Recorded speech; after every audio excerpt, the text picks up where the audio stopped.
This is the 10% Happier Podcast. I'm Dan Harris.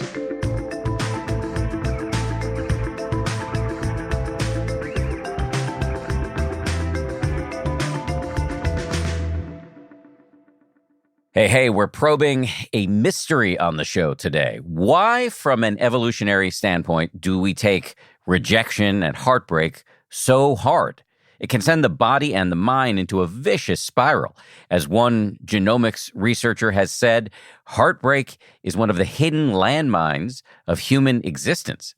There are countless pieces of art dedicated to heartbreak, songs, movies, poems. The list is pretty much endless. But what does science say? Why does this happen to us? And how exactly does the body react to a bad breakup from a romantic partnership, a friendship, even a job? And of course, this question, how do we get over it? These are all questions that the writer Florence Williams decided to tackle after her own 25-year marriage fell apart. And the answers she found are fascinating. Florence Williams is a science writer and author and a contributing editor at Outside Magazine.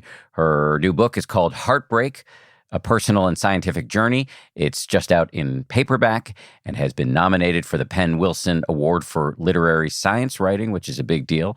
In this conversation, we talked about how men and women react differently to heartbreak and rejection, a medical phenomenon called broken heart syndrome, why Williams believes we can feel heartbreak individually as well as collectively, whether heartbreak is an evolutionary feature or bug, why some people don't get over heartbreak very easily, the health impacts for both the dumper and the dumpee, contagious trauma versus contagious resilience, and the many, many things Williams tried in her own effort to recover from heartbreak, including talk therapy, spending time with other people who are experiencing heartbreak, EMDR, which is eye movement desensitization and reprocessing, visiting the Museum of Broken Relationships, and embracing nature.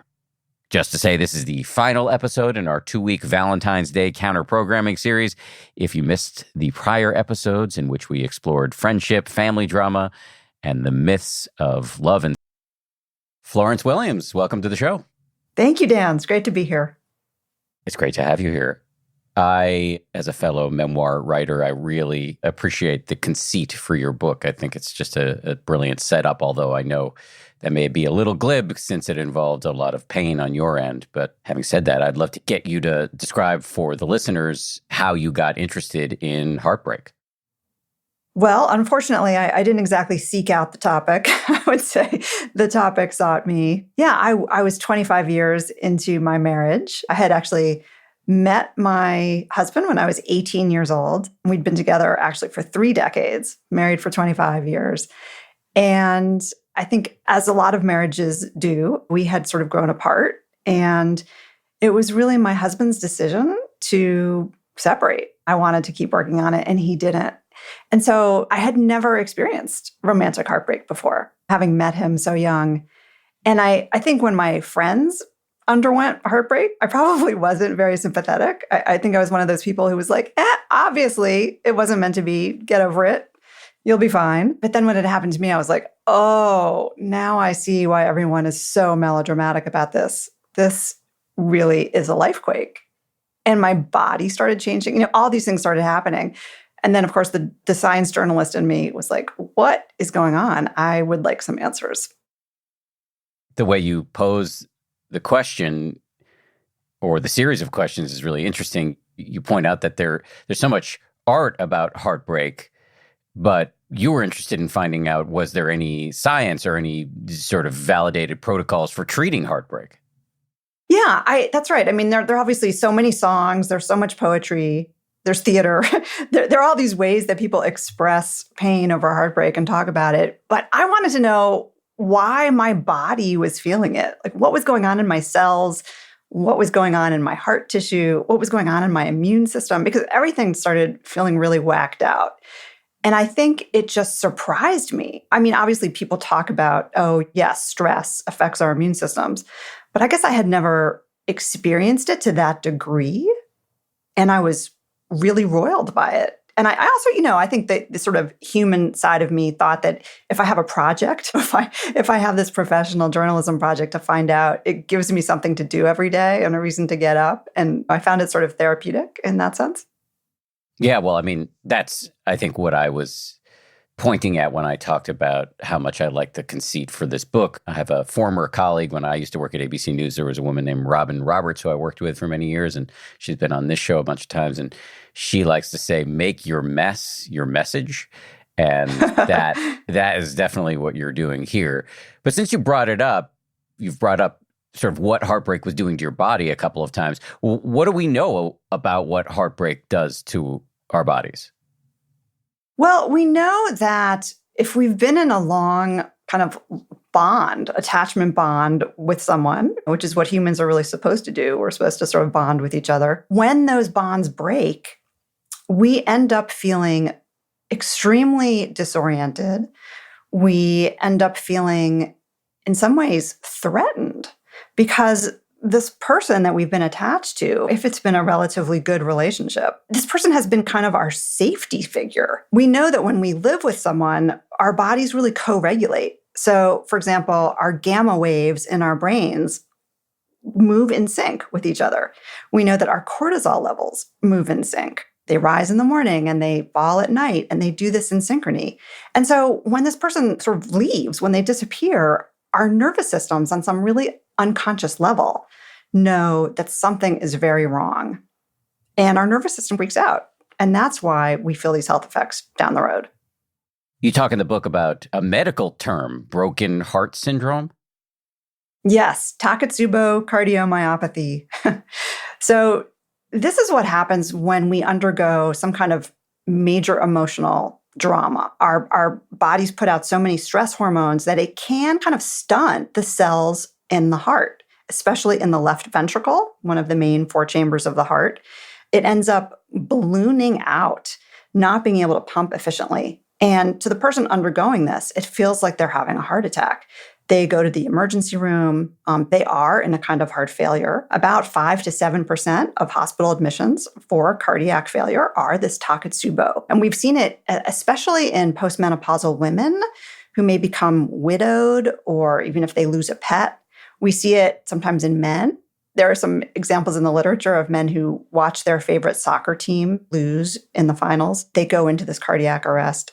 So in some ways, it's the metaphor made real. We are suffering from a broken heart. And I think it was Sir William Osler, who was a long ago medical doctor, who said, the tragedies of life are largely arterial. It's not just a metaphor. I like that. You brought up men and women. And another thing you talk about is that men and women tend to react differently to a broken heart. They can. Yeah. It seems like if men are rejected in love, if they're the ones who are dumped, sometimes they do respond with rage and with violence, unfortunately. We know that domestic violence is often a result of men feeling rejected or abandoned in some way. Women tend to, I think, internalize some of their pain a little bit more. They may become very anxious, depressed, develop eating disorders, things like that. If they do act out, many of us act out, I think, after breakups. We drink more, we may have less impulse control, we eat more, we may be more likely to have unprotected sex, things like that. We sort of lose some judgment in our prefrontal cortex as our amygdala, the fear centers of our brains, really come online. Are there evolutionary explanations for this? I mean, you've touched on this a little bit, but I wonder if there's more to say there. Yeah, absolutely. I think in some ways, as humans, we're wired for love. And so we take the loss of love very, very seriously. And talk about rejection and sort of being dumped, what happens when people feel dumped, what happens in their brains. And rejection is something that we are very keenly wired and attuned to feel. Our success as individuals really depended on our ability to get along in a group. We found safety in numbers. It was when we were cast out into the jungle that really terrible things could happen to us. And that's why I think that feeling of abandonment can lead to sort of a state of threat, where who's going to attack me now? Which predator am I going to find? Am I going to hurt myself stumbling through the forest alone and heartbroken? And that's why our bodies really respond to that. It's an emergency from an evolutionary standpoint. You quote a genomics researcher as saying, heartbreak is one of the hidden landmines of human existence. Yeah, I have to say that discouraged me when he said that, but it also made me feel really validated because it felt like a landmine. It felt like something really serious was happening to me. And he justified it, but also made me realize, okay, I have to get better. I don't want my lifelong health to be affected by this kind of romantic event. I want to hear a lot more about what you did to feel better, but let me just ask sort of on a definitional tip here. How do we understand heartbreak? And is your understanding of it limited to the romantic sphere, or can we have our heart broken if a friend doesn't want to see us anymore, or you get fired from a job, or you could get rejected for a sports team? There are lots of ways to get rejected or dumped in life. Yes. Do those all qualify as heartbreak? Unfortunately, that's true. There are many ways to feel heartbreak. And that's an astute observation. You can feel it after the loss of a friendship. You can feel it after the death of a loved one. I think you can also feel it now in a time of catastrophic environmental change. Watching these geographies of our childhood or our communities fall under fire, these big storms. We can feel heartbreak individually, and we can also feel heartbreak collectively. So you're taking a broad view then of heartbreak. I do take a broad view of it, but of course it's, I think, mostly sort of illuminated by my particular experience, which is romantic and thus enmeshed also with these feelings of rejection, betrayal, and so on, that make it a little bit more of a singular and particular experience. But the grief and the sense of anger and rage and loneliness, all of these things can happen after many different kinds of heartbreak.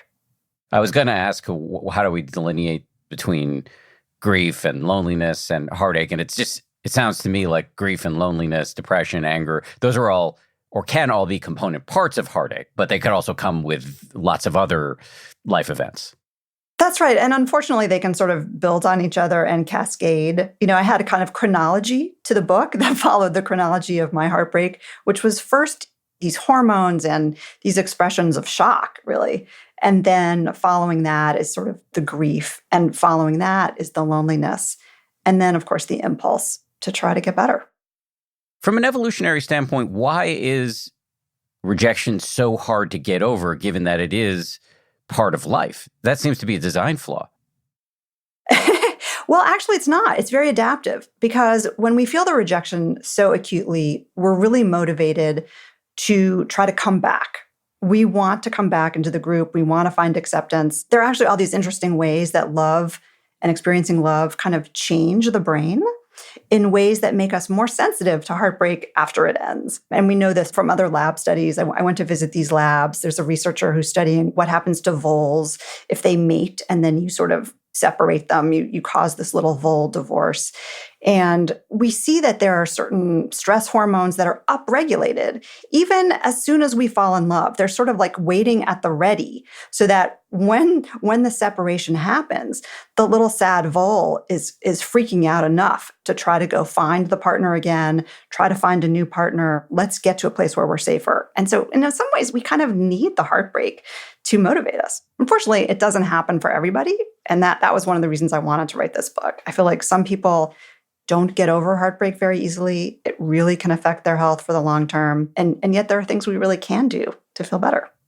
So the reason why this isn't a design flaw is at least twofold. One, the brain is rewarding us for doing what is in the best interest of the species, which is coupling up and then at least potentially passing our DNA on to the next generation. And two, it's creating an incentive system via pain for breakups that then hopefully incentivizes you to try to find it again, like a kind of something of a healthy addiction. Yeah, we think that that's the idea. Unfortunately, there are other kind of downstream effects of heartbreak that don't seem so adaptive. And this gets back to the immune system and to that immunologist you mentioned, Dr. Stephen Cole, who I worked with at UCLA. He actually invited me into the lab to look at what was going on with my cells in my immune system at different time points after the split. We wanted to know how my immune system was responding. And as he puts it, we have these cells that listen for loneliness. And unfortunately, what they do is not very helpful because when our body knows that we've been rejected, when it feels like we're abandoned, it it assumes that we literally are stumbling through the jungle alone. And so it pumps out, our immune systems pump out more inflammation. In other words, it's sort of getting ready to be attacked by a tiger, which sounds like maybe a good idea if you literally are stumbling alone through the jungle. Unfortunately, if we continue to feel lonely and feel rejected for weeks and months, and in some cases years, we're pumping out a lot of chronic inflammation. And we know that leads to a whole host of diseases downstream. But at the same time, our immune systems, and this is really interesting, our immune systems can't do everything, right? So while it's upregulating for inflammation, it's downregulating for the ability to fight things like viruses, which are spread in groups. So you don't need to fight viruses if you're alone in the jungle. But in fact, we do need to be able to fight viruses, and we need to be able to do that now more than ever, it turns out. Aren't there breakups that are liberating? And, I've had breakups where I initiated it. It was the right thing to do. I guess that all comports with everything you're saying, because in those cases, I'm not heartbroken. And so it can feel liberating to have a breakup. Yeah, absolutely. And we know that bad relationships are also bad for our health. So if we're in a relationship where we feel like we're stuck or worse, right, it can be very helpful and helpful to get out of it. Unfortunately, we know a lot less about the brains of people doing the dumping than we do about the people who've been dumped. So, for example, I spoke to Helen Fisher, who's a biological anthropologist, and she's one of the few people who's actually imaged the brains of people who've been dumped. And, she sees these changes in different brain structures. We just don't know as much about the people who are doing the dumping, but I think that often for them, there's also a lot of pain. There's a lot of discombobulation. There can be a lot of guilt, especially if there are children involved, if it's a long relationship, they know they're hurting someone potentially. So I think no matter who you are, it's a disruptive life event and it can have consequences. Yeah, I was just thinking about that I'm remembering a specific breakup after a long relationship where I was the initiator of the breakup, but it took me weeks, if not months, to get over it. Even though I knew it was the right thing to do, I felt really sad because I was hurting somebody. And I also missed the companionship, even though I knew it wasn't the right companion. Absolutely. And your body knew you were missing kind of the safety and familiarity of that person too, right? So even if it's not the best relationship, you may still feel some measure of safety and comfort. Your nervous systems are still enjoying that connection. And so, yeah, you'll notice the absence for sure. Okay, so let's talk about the many, many things you did to try to get over it. I'm going to just tick off, and this is a long list, but it's a very interesting list, so I'll just go through it. One of the things was talk therapy. That's not going to be a surprise. Some of the later tactics will, I think, be more surprising, but I'd be interested to hear whether talk therapy helped you. So helpful. And we know this from the science too. When we feel rejected, our brains cycle into these stories of what losers we are, right? On some level, we must have deserved the loss of love. We have these stories we tell ourselves. We become consumed with our inadequacies. That all may be happening. And it's just really helpful to have a professional say, no, actually, you know what? Everyone experiences this. And that's actually not who you are. And you're actually a very relational person. I think you'll be happy in a future relationship. You might actually find love again. You kind of tell yourself you never will. So it's just helpful to have someone set you straight, I think. It reminds me of one of the key components of self-compassion, which is something we talk about a lot on the show. Kristen Neff, who is the progenitor of self-compassion, one of the key components, according to her view, is what she calls common humanity, which is just realizing that the suffering you're doing right now is shared by many, many other people, which can, in a way, lighten the load. It's such a huge point when we talk about heartbreak. We feel like when we are going through it, we're sort of the only one who's ever experienced this. That's what it feels like. And it's because even though heartbreak is a universal experience sooner or later, it only happens maybe a couple of times in a lifetime. And so in your particular friend group, you may not actually know anyone who's going through it. I felt like that. All my friends were still married. They were still long married. I felt very alone. And it was very helpful to me to find out, no, actually, a lot of people have gone through this. It is universal. And there are these actually very predictable things. You may feel like it's very singular, but there are these predictable things that happen. And guess what? You're just going through it. So along those lines, you made a point of spending time with other people who had been heartbroken.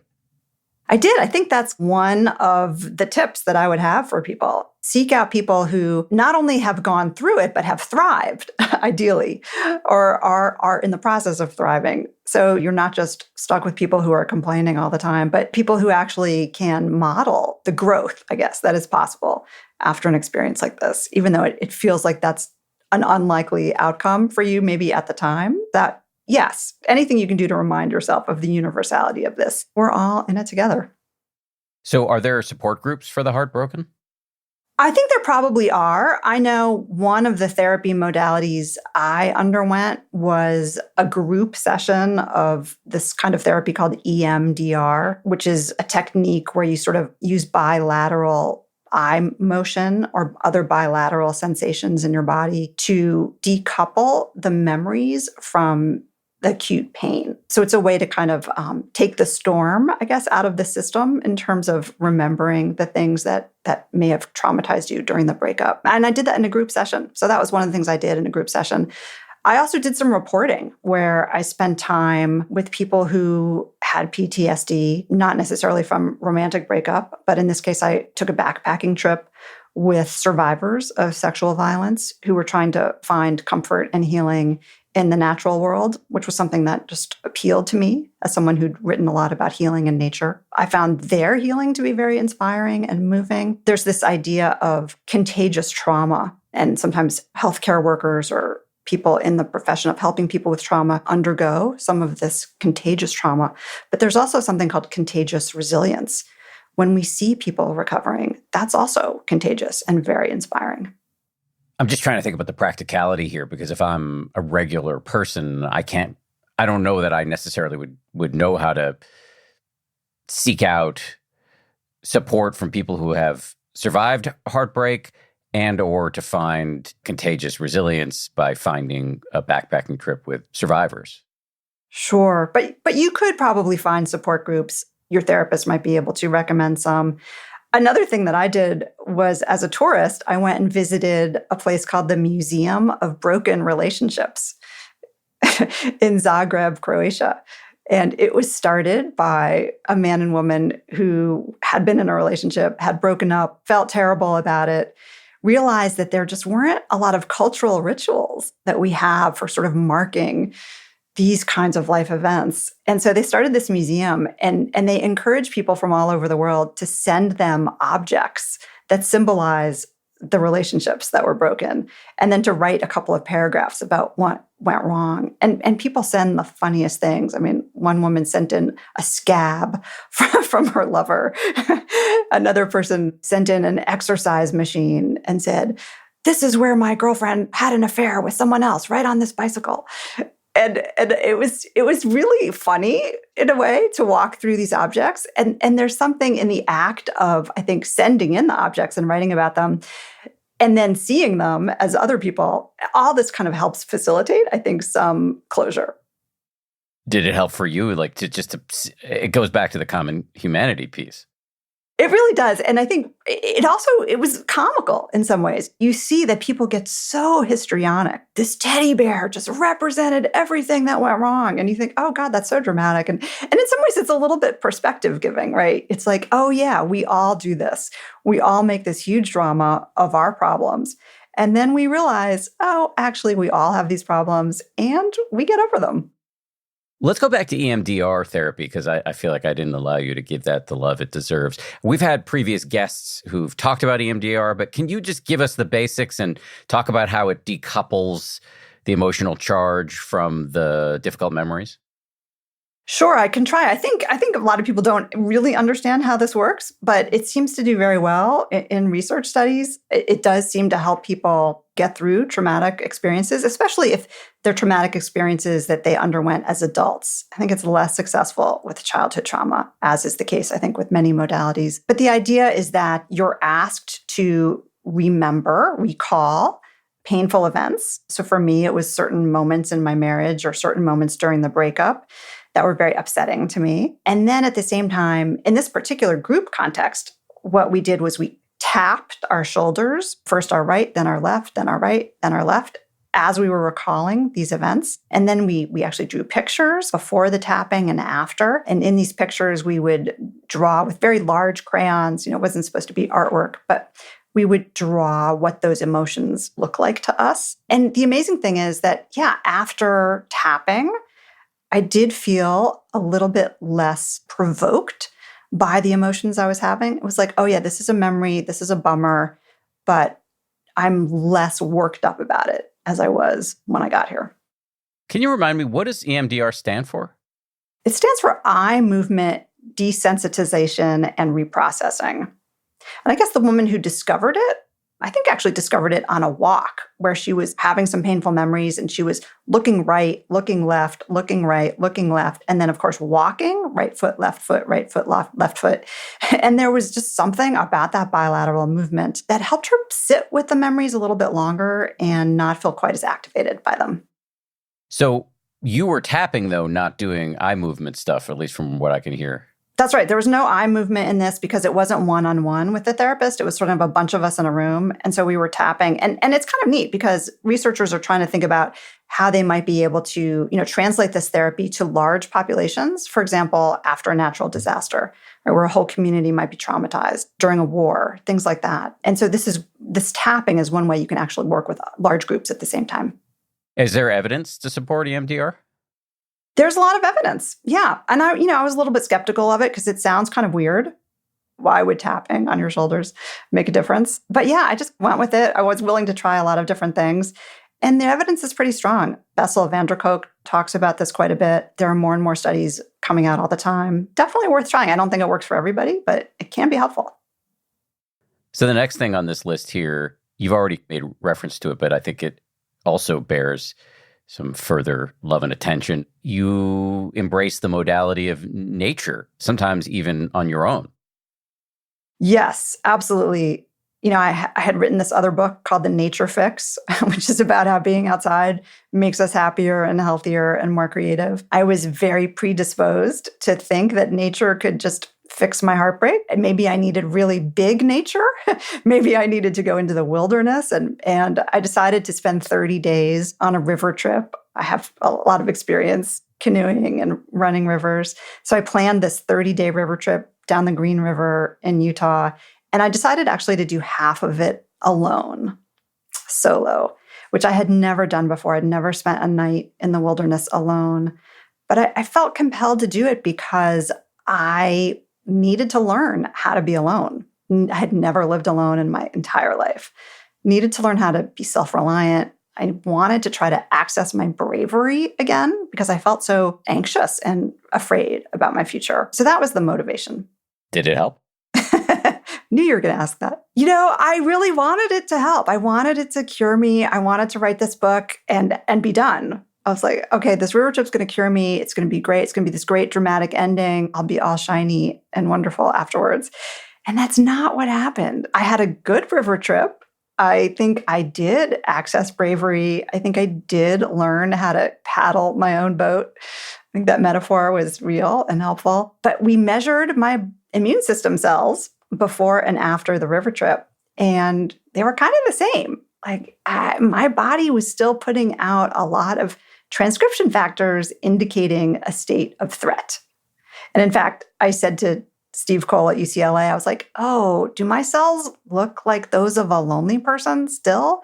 And he said, yes, I'm afraid they do. So it was like, okay, now there's more to this book. I have to keep going.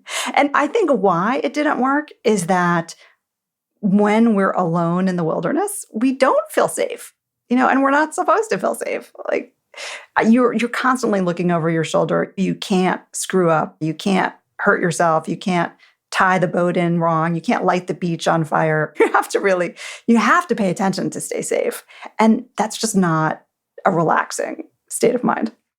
So does it cast any doubt on the commonly held belief that nature is, if not a cure, at least a balm for whatever ails us? Well, I want to be careful to say no. I don't think it indicates that at all. I think that during the times I was in nature with other people were especially healing still and helpful. For me, being in nature is usually a very calm activity. I can listen to the birds. I can see things that are beautiful. I can get out of the soundtrack of my mind a little bit and into this place that psychologists call the soft fascination of nature. You see a butterfly in front of you and you notice it. You can't help but notice it. So in general, I think it's still a helpful place to be, but that kind of impulse to do the solo wilderness trip, not the best thing for me at that moment. So not the best thing for you at that moment. And yet, for listeners, an important thing to tune into is that nature can have a lot of benefits. Would you mind just saying a little bit about what the data show on this score? Yeah, sure. There's loads of data suggesting that when we're outside in what we consider a pleasant, not threatening situation outside, so a pretty setting that we feel drawn to, we know that our heart rate can slow down, our respiration slows, we start taking deeper breaths, our blood pressure drops. And in fact, we know even our blood sugar can sort of drop after just even 15 or 20 minutes outside. So it's really great for our nervous systems to be out in nature. We know that when we can open up all of our senses, when we can smell the flowers, when we can feel the breeze on our skin, feel the sunlight, feel the cold air, the ground under our feet, when we can tap into those senses, our animal brain, if you will, sort of wakes up and our cognitive brain kind of dials down. And of course, we know from meditation that's also really helpful when we can sort of like get out of that prefrontal cortex, get out of that ruminative brain and sort of open up to what's with us right now around us. Coming up, Florence Williams talks about more of the things she did to beat heartbreak, including meditation, writing down some good things about her ex, and psychedelics, which might have been the most helpful. She also talks about the science behind how social connection can be part of recovery and the correlation between addiction and a lack of social connection.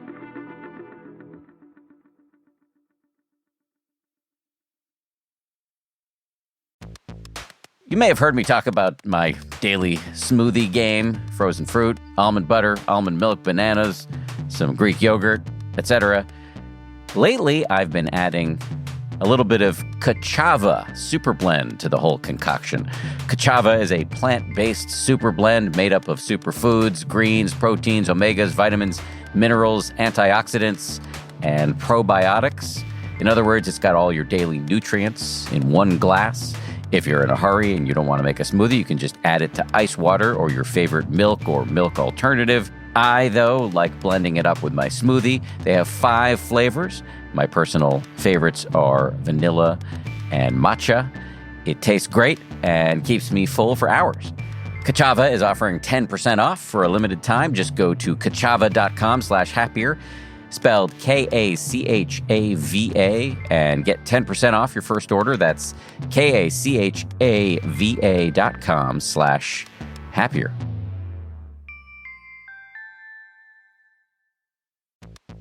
This show is sponsored by BetterHelp.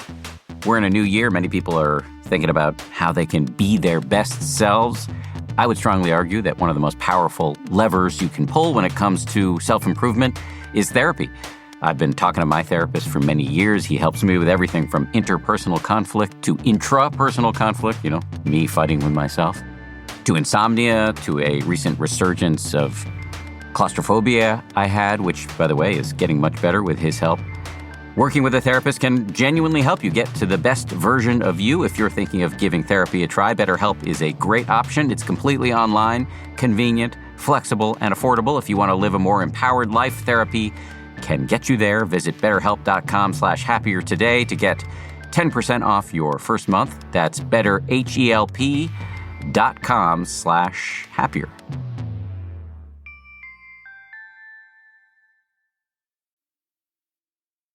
You brought up meditation and mindfulness. That was another thing you tried in the wake of the heartbreak. Did that have a beneficial impact? Yeah, I think it absolutely did. So many people told me, Florence, you need to meditate. And I was a little bit resistant at first, but I actually feel like I did learn how to meditate much better during that wilderness trip. So that was another benefit that came out of that. It was so quiet out there. And I could access a state where I could be very aware of the present moment. I could hear the birds. I could hear the breeze. I was doing a lot of sound meditation. And I actually got to a point where I could hear the inside of my head. And I had never experienced that before. I mean, have you heard about this, Dan? It can be kind of off-putting. At first, you're like, wait, do I have tinnitus? What is that kind of high-pitched sound in my head? And I was like, oh, that's weird. But I got to a place where I felt comfortable with it. And I still meditate now. This is years later. So it was very helpful to me. I'm out of my depth on the hearing the inside of your head thing. What I can say with some confidence is that lots of unusual things happen as the mind gets concentrated and the level of discursive thinking goes down. Yes. And I think for me, that just experience of paying attention to my mind and noticing my thoughts really translates to the experience of heartbreak, where you want to sort of tell yourself the story about who you are and what's happened. And the more you become familiar, I think, with paying attention to your mind, the more you realize this is one story that I'm telling myself in this moment, and the story is going to change very soon, as it always does. Yes. I mean, that lands well with me, that you're in a situation where you're dealing with rejection, you're telling yourself a story that you're unlovable, you screwed up or whatever, and then you can catch yourself through mindfulness and recognize, well, this is an uninvited thought coughed up by an unfindable ego. I don't need to take it seriously. Exactly. And I think there's also this sense that you become aware of how transient every thought is. And even if you feel stuck for a while in this place of pain and rejection, at some point you start to, I think, internalize all the messages that you get as a student of meditation, that this isn't going to last forever. Okay, so there is actually, in meditation circles, we tend to denigrate stories because they're often egoic yarns that we get caught up in and can't really see the truth, or at least can't even see another angle on a situation. However, you did, at least according to this list I'm looking at, harness the power of narrative in a healing sense by sort of writing things down, and specifically writing things down that you disliked about your ex. Yes. Yes. As a writer, I'm a fan of narratives of all kinds. I did read a study showing that negative appraisal of your ex can be very helpful for healing. So you write down all the things you didn't like about that person instead of just pining for them, right? Which is something that some people do after they've been dumped. They sort of romanticize the relationship. Maybe they think that person was actually really great and they want that person back. They sort of forget the bad things. And so, so I wrote down the negative things. I was like, oh yeah, I really hated it when he did this. And I hated it when he did that. And are there data to support this approach? Yes. And there's also data in terms of narrative writing about what you're learning from this experience. Psychologists in a study will ask participants to write down what went wrong in the relationship and in the breakup. And then in another group, they'll ask participants to write, what are they learning from what happened and where do they want to go from here? And it's the people who wrote in the second study group, but not the first, who reported feeling less depressed, less anxious, and more optimistic afterwards. So, there are different questions that we can ask that help take us to a different narrative. And I think that's important to remember. Another technique was psychedelics, including MDMA and psilocybin. How did you come to that, and what was it like, and was it useful? Oh boy, yes, big questions. Well, as someone who writes a lot about nature, I was very interested in this emerging science of awe. And the ways in which when we experience awe, again, it sort of takes us out of the soundtrack of our minds, out of our kind of ruminative mode, and makes us feel more connected to the world around us. Makes us, in fact, feel more connected to each other, makes us feel more connected to the universe. When we experience awe, our ego becomes less significant in this way that it turns out can be very healing for people. And so I went to talk to kind of the dude who studies awe, Dacher Keltner, University of California, Berkeley, actually has a new book out about awe. And we were talking about these things. I've known Dacher for a while, and I told him about my divorce. And he was like, oh, I'm so sorry. Sorry to hear about that. And I guess at some point I just asked him, I was like, Dacher, I feel like I get awe from nature, but I feel like I need big awe. Like, this isn't necessarily totally working. I need like technicolor awe. should I try psychedelics? Do you have an experience with this? And in fact, he shared with me that when he, I guess, was in college, which is back when everyone did psychedelics, his parents were going through divorce. And he was heartbroken about that. And he said that taking mushrooms, magic mushrooms, psilocybin, was incredibly helpful for him. And he said one of the ways that it was helpful was that it just reminds you that you are connected to this larger world, that it's not just about these kind of emotions that you're having at the moment that you may feel like really dominate your personality, these feelings of rejection or sadness, but that there are all these other possibilities out there that you can suddenly see sometimes when you are having these experiences, when you lose your sense of self and your ego. And he said, yeah, you should do it. So with that endorsement, I thought, okay, if Dacher says it's okay, I'm going to go look for some big Technicolor awe through psychedelic-assisted therapy. Just to say, Dacher Keltner's been on the show a couple times, including most recently talking about his new book on awe. Enough of Dacher. I want to hear about psychedelic-assisted therapy for you. How did it go? So I have to say, for me, and again, I don't think this is necessarily something I would recommend for everyone. I mean, it's very important kind of how you do this, who you do it with, the so-called set and setting that you hear a lot about. For me, it was strangely helpful. In fact, it may have been the most helpful thing I did. I can say now, looking back, and I wouldn't have necessarily expected that. But what I did was again, with a therapist, I started out with a dose of MDMA, otherwise known as ecstasy or Molly. And then, I don't know, maybe an hour after that, took a dose of psilocybin. And I had these like pretty big trips where I was kind of, I was not myself, but I was a particle in the universe amongst other particles. I saw the basket weave of the sky, and I couldn't tell where my fiber started and someone else's ended. I felt like I was part of this amazing world. And I also saw at some point, I saw a lot of different images, but I had these specific questions, and one was, how do I think about my ex, and how do I maybe establish a friendship with him and sort of forgive him? But the trip had, I think, another agenda, which is that it was really more focused on my relationship with myself. So I think one of the things I saw was this tree. I was the tree, and my ex was this kind of strangler fig that was wrapped around my tree trunk. And in this image, I said to this vine, the strangler fig, I said, you need to get off of my tree trunk because I need to grow, and I'm not going to grow if I feel like you're still constricting me. And so I literally had this image of pulling the strangler fig away from my tree trunk. And then I looked up and I saw these beautiful leaves. The canopy of the tree was able to grow into the light. So it was this kind of, it sounds really strange to use these terms like, oh, I was a tree, but it was very real to me in the moment. And I think the metaphor was so clear. It was like, actually, I need to grow now, and it's time for me to let this thing go. Maybe I've done too much meditation or hosted this podcast for too long, but I love that story. I loved it too. It was beautiful. It felt so true. And I guess one of the amazing things is not only did it allow me to sort of, I think, finally say goodbye to this relationship, but it made me just less afraid. I was like, oh, there is beauty in the future, and I can get there. That in and of itself is beautiful.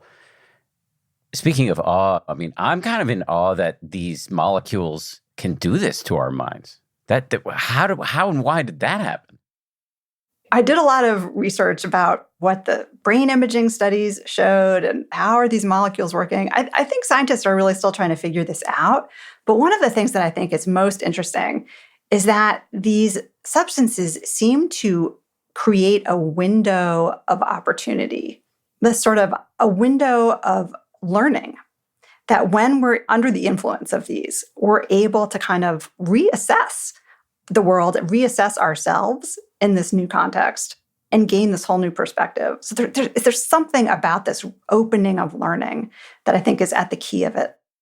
One of the knocks on psychedelics is that, it can be a big experience, but you just forget about it over time. And it's hard to integrate it into your life in a way that, like with ongoing and abiding meditation, you really are re-upping the experience all the time. Yeah, that's right. And that was a message that my therapist gave me, and also I had heard elsewhere, that you can help prolong these insights through meditation. And it was very motivating to me to continue meditating so that I could try to access that state again and be like, oh yeah, now I get it. Now I know what all these Buddhists are talking about when they talk about losing the ego, losing the self. It was like, now I get it. It actually is possible to access that frame of mind. So yeah, fascinating. I'm going to make a connection here that may be inappropriate as I work my way through the long list of very interesting things you did in the wake of your divorce. But you talked about the experience on mushrooms or psilocybin as the ego wall coming down and feeling, and this is such a spiritual cliche, but interconnection or oneness. And yes, that can happen in deep meditation or in a psychedelic experience. But there's another thing you did that's much more, and I don't mean this in the pejorative, mundane, easily accessible, that I think in some ways does a similar thing, which is getting more deliberate about spending time with friends. This social connection can get us out of our heads. Am I making a connection that resonates for you? Yeah, absolutely. If heartbreak leaves us sometimes in a state of loneliness, it makes sense that seeking social connection would be a cure for that. And the brain is wired to reach outward, to have these connections with other people. We know that we have these opioid receptors in our brains that are activated by oxytocin when we're in close relationships with people. And that can be friendships, it can be family, it can be your dog. But our opioid receptors want to be filled, and social connection is a major way of getting them filled. Well, speaking of opioids, one of the points you make in the book is that there seems to be a correlation between places where there are high levels of opioid addiction and lack of social connection. Yes, that's right. A lot of experts have posited that one of the reasons we're in this opiate crisis now is because of loneliness. We're seeking ways to feel love. And when we're taking opiates that sit on our opioid receptors, it does fulfill that sense. And we know this from animal studies too. If you look at mother and offspring chimps, for example, if you give the youngster a kind of opiate, they no longer crave calling out for their mother. Their receptors are happy. They don't need the love. And so the opposite side of that is that if you're trying to heal from an addiction, one of the cures is to provide a sense of belonging, a sense of community, a sense of connection as part of the recovery process. Coming up, Florence talks about the passage of time as a way to heal wounds, the role purpose plays in recovery, her 3-part heartbreak recovery toolkit, the connection between openness and resilience, how to become more open to a lack of closure, the good news and bad news about heartbreak, and rejecting some of the conventional approaches to heartbreak.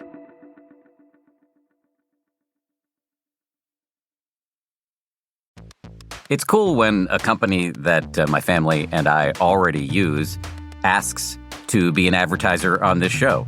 So I was excited when Instacart said they wanted to sponsor 10% Happier because we use it all the time. I recently used it to order ingredients for the smoothie I make every day that feeds me and my wife Bianca for lunch. If you want to know the ingredients, it's frozen fruits, banana, almond butter, almond milk, some oats, and Greek yogurt. Super delicious, very healthy. Anyway, Instacart is the leading online grocery platform in North America, and with Instacart, the world is your cart. Fast and flexible delivery in as fast as an hour, or you can order ahead and select a delivery window that works for you. And it's not just groceries. Instacart can also deliver household essentials, pet items, important in our house with 3 demonic kittens, beauty products, electronics, and more. Get free delivery when you cart your first order on the Instacart app and instacart.com. Offer valid for a limited time. Minimum order $10. Additional terms apply. For the 7th year on the Code Switch podcast, conversations about race and identity go way beyond the day's headlines. Because we know what's part of every person is part of every story. We're bringing that perspective with new episodes every week. Listen on the Code Switch podcast from NPR. 2 more things on my list here, or your list in your post-divorce adventure odyssey. You got electrically shocked while looking at pictures of your ex. What's the deal with that? So that was not supposed to be actually a cure. What we were doing there was trying to find out if my nervous system was, in fact, still afraid, still feeling threatened by my ex. Not in a sort of safety way, but just, feeling like I was unsafe in the context of that relationship, just emotionally unsafe. And so I looked at pictures of my ex. I also looked at pictures of what they call a social support figure. For me, that was my dad. And then I looked at pictures of a stranger. And during all these different scenarios, this is at a lab at UCLA, I was given an electrical shock while looking at these pictures. And then my nervous system was sort of monitored through a sweat response and I think through my heart rate. And I guess this was maybe at least a year after my split. And when I looked at pictures of my dad and I experienced the shock, it was like, yeah, my nervous system felt the shock, but it didn't prolong the response, that nervous system response. But when I looked at pictures of my ex, my nervous system really stayed activated for longer. And so my body, even though I might have felt like, oh, I'm over this divorce, my body was saying, actually, you're not. So just to amplify your clarification here, this was not a therapeutic, this was a diagnostic. Exactly. This was a diagnostic. This was just a way to look at how our nervous systems respond to social loss. One last therapeutic thing I want to ask you about, and this one is not optional, the passage of time. Yes, the poets were right. Time does heal all wounds, at least for most of us, most of the time. Just as we are hardwired to grieve and to experience heartbreak, we're also hardwired to get over it. Eventually, we have to be able to sort of come back to the group, take care of the people we need to take care of, get on with what we need to get on with. And for most of us, we're very resilient. So where are you now?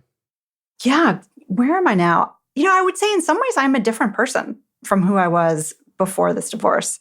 I have felt bigger emotions than I ever felt before. I think in my marriage, which was pretty good, I didn't really want to look too far, right, into my soul or too far into my heart, because I think I didn't really want to know, that things weren't always rosy. I was very good, as many of us are conditioned to be. I was very good at sort of putting my head down and not spending too much time on riding the waves of emotion. And I think after the split, I had no choice but to look in my heart and to feel these feelings and to realize that I could feel these feelings and then get better. And that actually feeling them in some ways made me feel more alive. I feel like sort of experiencing this pain and suffering, it's such a cliche, but it does break down the walls between you and other people to become vulnerable. Other people respond with their vulnerability. I feel like it's made me more able to connect deeply with other people. And I think that's an amazing bonus. It's wonderful. Have you found love again? I think, well, first of all, I would say that there are many ways to find love. And I think it's important to say that because not everyone who makes it through heartbreak wants romantic love again or finds romantic love again. I think in our society, again, there's such an expectation that being in a long-term committed relationship is the destination. And I think that it would be myopic in some ways to assume that that's what should happen. I think a lot of people find love and purpose through their families, through their work, through their communities. All that is really great for your immune system. Wonderful. I am lucky I am in a relationship now, and I feel like I'm showing up in a more honest way in that relationship. I feel like I'm more open to love than I ever was before. And I think all of that is wonderful and surprising. Well, first of all, I'm glad you're in a happy and healthy relationship. And I do take your point that that isn't necessarily the happy ending that everybody should expect or needs. So just wanted to give you acknowledgement on that. You did mention the word purpose, and that seems to be a really important part of your story. It is, and I'm glad you're asking me about that, because when we looked at my immune system with Dr. Stephen Cole, and I looked at his research into actually what makes our immune systems healthy, what improves those immune cells, if our cells are listening for loneliness, you would think the solution would just be other people, find friends, find a new partner. But what he has found in his research is actually that the single biggest determinant of what improves our immune system is actually finding a sense of purpose.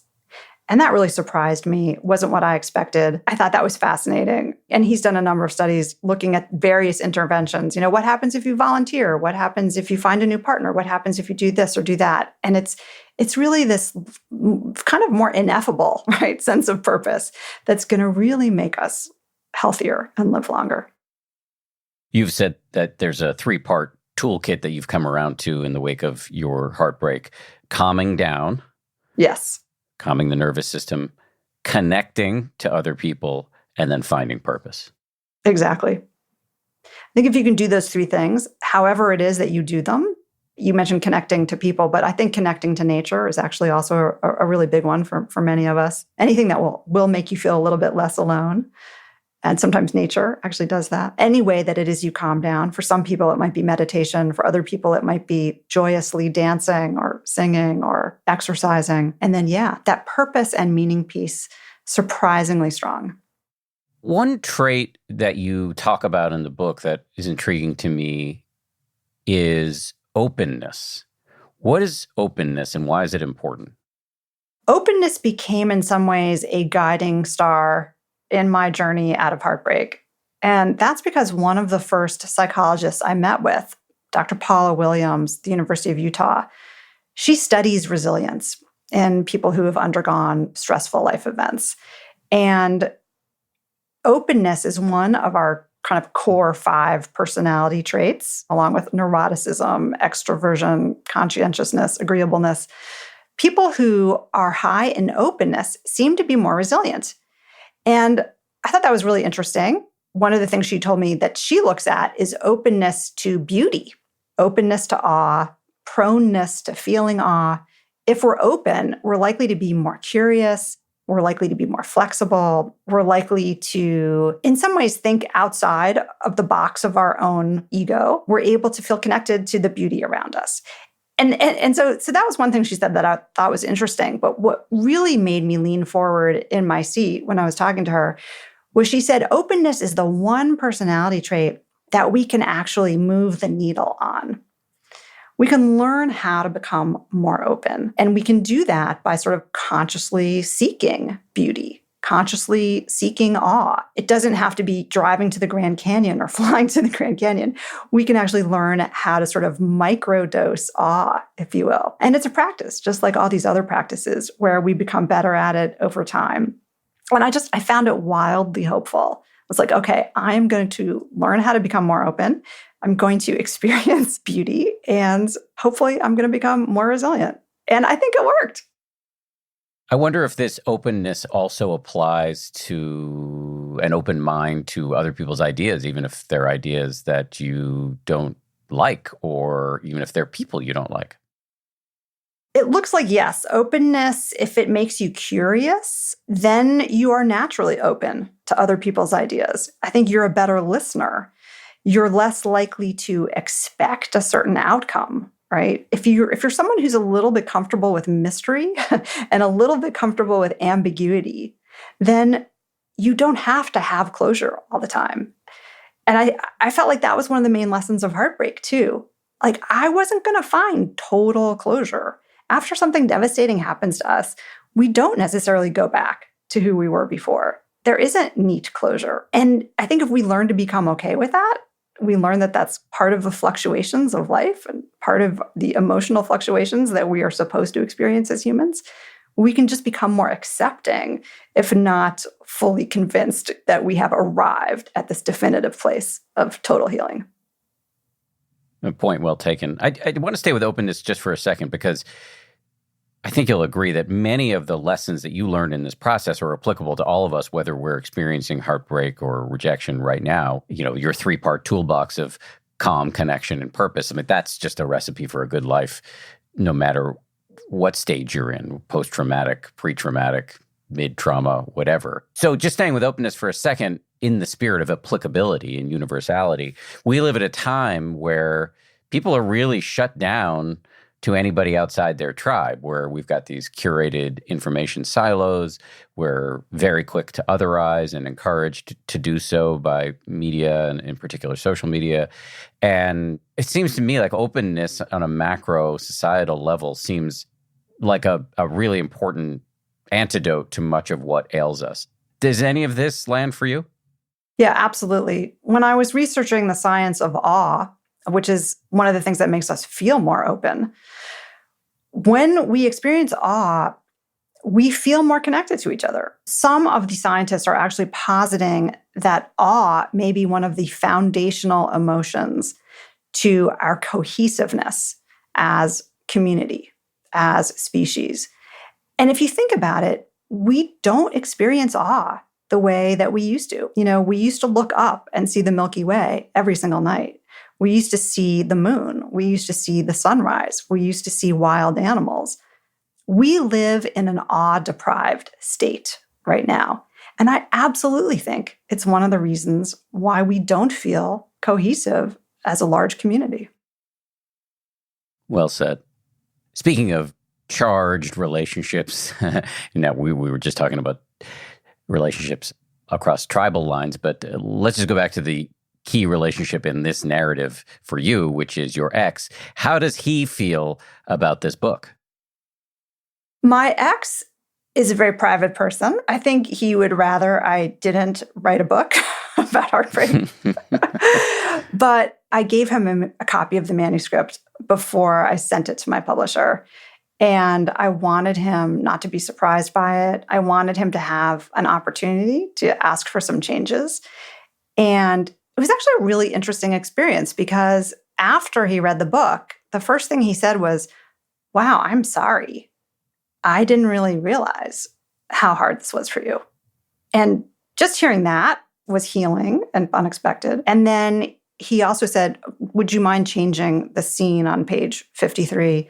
And also, could you change the scene on page 465? And I said, "Yes, that I can do." And I was not out to make him a villain in this book at all. It was really about what happens after heartbreak that I wanted to write about. I thought it was important to set up what was at stake, in the ways that I felt grief and loneliness. But I think ultimately he supported this project, and I'm grateful for that. That's great. Can heartbreak be avoided? Should it be avoided? No, you can't avoid it unless you never leave the little box of your heart in your room, and you wouldn't want to do that. So, no, it's part of life. And as Helen Fisher, the biological anthropologist, told me, she said, no one makes it out of love alive. If you want to feel love, you're going to feel the other side sooner or later. Right. So the only alternative is just to armor up in a way that Tina Turner nodded her head towards when she said, "Who needs a heart when a heart can be broken?" Yes, that's another pitfall. You don't want to armor up either. So I think you just have to strap in for the ride. So the bad news is heartbreak cannot be and should not be avoided. The good news is there is such a thing as post-traumatic growth. Absolutely. And I would even argue that without that suffering, without that heartbreak, we wouldn't really understand the full range of what it means to be human. And that's a gift and a blessing.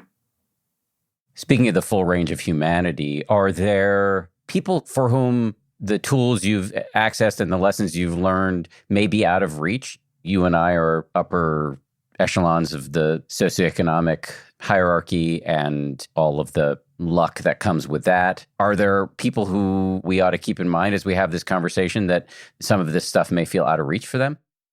Yeah, absolutely. I think that's a really important question. When it comes to heartbreak, as with so many things, there is a big social equity factor. We know, for example, that women after divorce are much more likely to be impoverished than men. And we know that if you're a person of color, you're more likely to undergo divorce in the first place, and then you're more likely to end up in poverty. We know that some of the tools for healing are obviously going to be more accessible for people who, for example, live close to parks, have access to nature, have access to beauty. And I think that this is one of the reasons why actually we need to think about rebuilding our cities, bringing nature into our cities, increasing opportunities for connection to each other, but also connection to the natural world. I'm very passionate about the idea of improving parks, improving access to parks. We know that this is a critical part of feeling resilient and feeling human. And that's just one of many examples that I think we need to improve upon.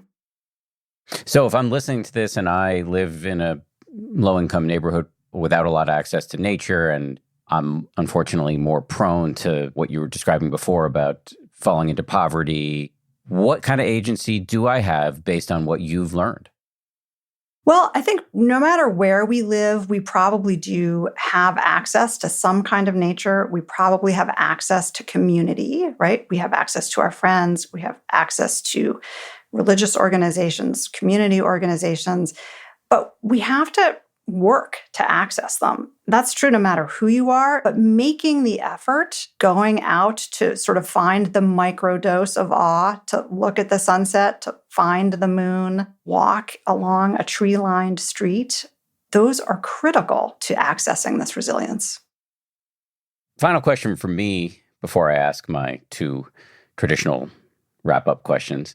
And I couldn't find a place to ask this earlier, so I'm going to ask it now. But in your process, you rejected some of these sort of conventional approaches to heartbreak, including the idea that you shouldn't form attachments too quickly in the wake of a heartbreak, and the idea that you should learn to love yourself first.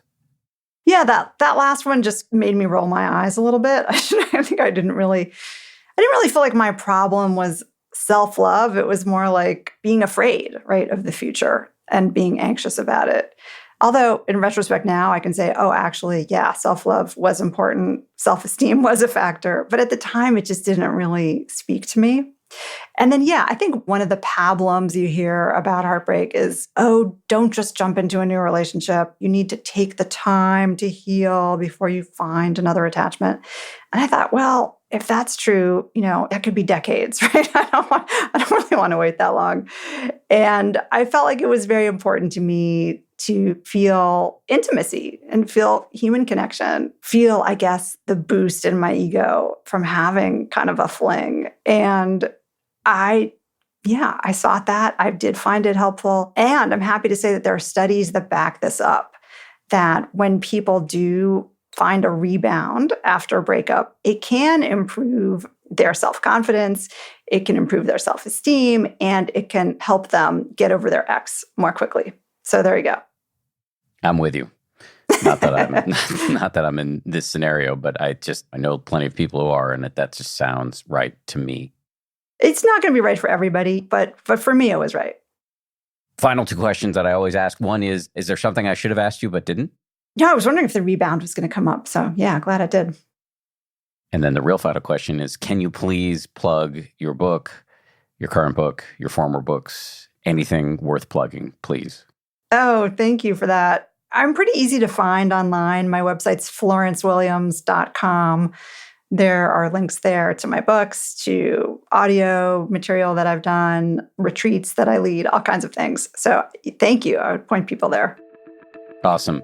Great job with this, Florence. It's a pleasure to meet you. Really appreciate it. Thank you so much, Dan. Thanks again to Florence Williams. Thank you as well to everybody who worked so hard to make this show a reality 2.5 times a week. 10% Happier is produced by Gabrielle Zuckerman, DJ Kashmir, Justine Davey, Lauren Smith, and Tara Anderson. Our supervising producer is Marissa Schneiderman, and Kimmy Regler is our managing producer. We get scoring and mixing from the great Peter Bonaventure over at Ultraviolet Audio, and Nick Thorburn of the band Islands wrote our theme. We'll see you all on Friday for a bonus.